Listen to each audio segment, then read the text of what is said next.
Hai teman-teman, selamat datang lagi di Paras Learning. Hari ini aku mau ngajarin teman-teman tentang belajar C++ part ke-6. Oke, langsung aja kita mulai. Jadi langsung aja saya buka. Ini seperti kemarin masih.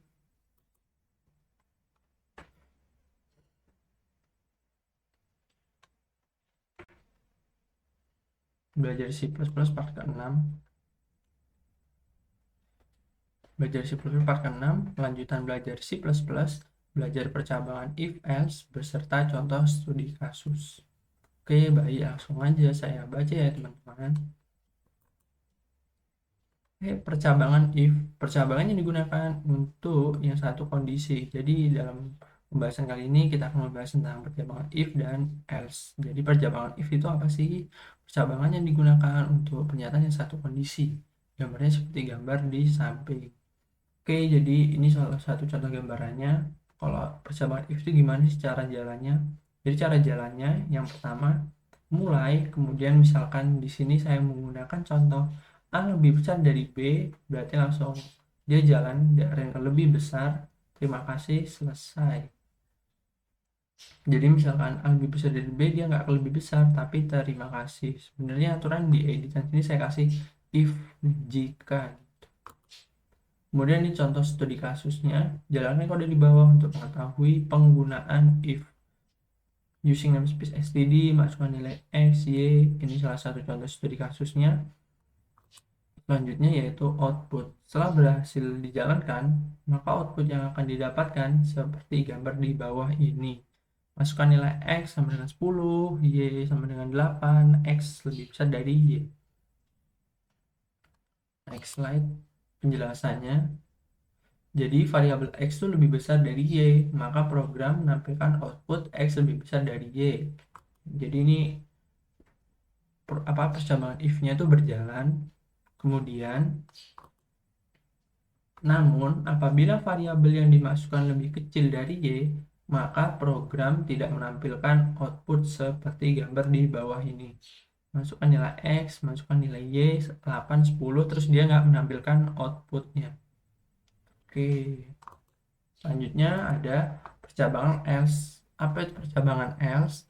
Percabangan else yaitu percabangan yang digunakan untuk pernyataan yang kondisi yang memiliki dua kondisi. Gambarannya seperti gambar di samping. Jadi gambarannya gimana tuh? Ada mulai, terus A lebih besar dari B, lebih besar, kemudian tidak lebih besar, terima kasih, kemudian selesai gitu. Jadi alurnya itu gimana sih kalau if else gitu?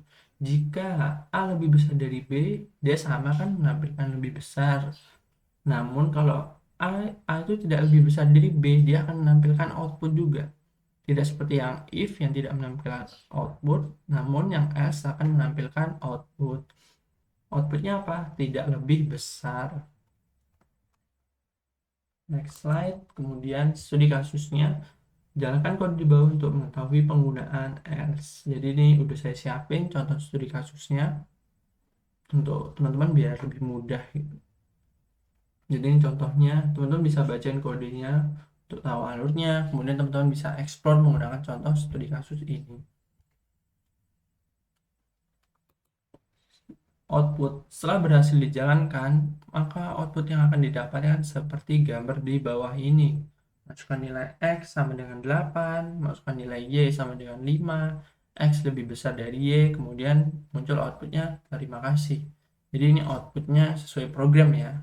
Angka apa yang variabel x itu lebih besar dari y, maka langsung x lebih besar dari y.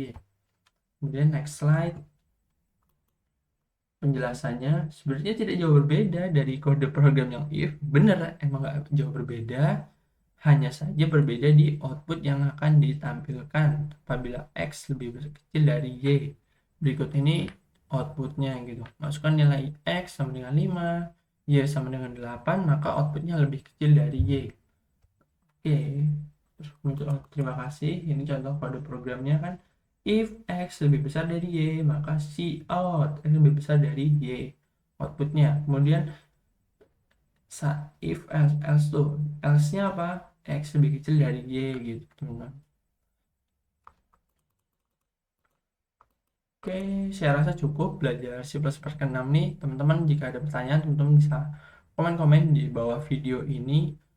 Semoga bermanfaat buat teman-teman semua. Kurang lebihnya mohon maaf. Terima kasih.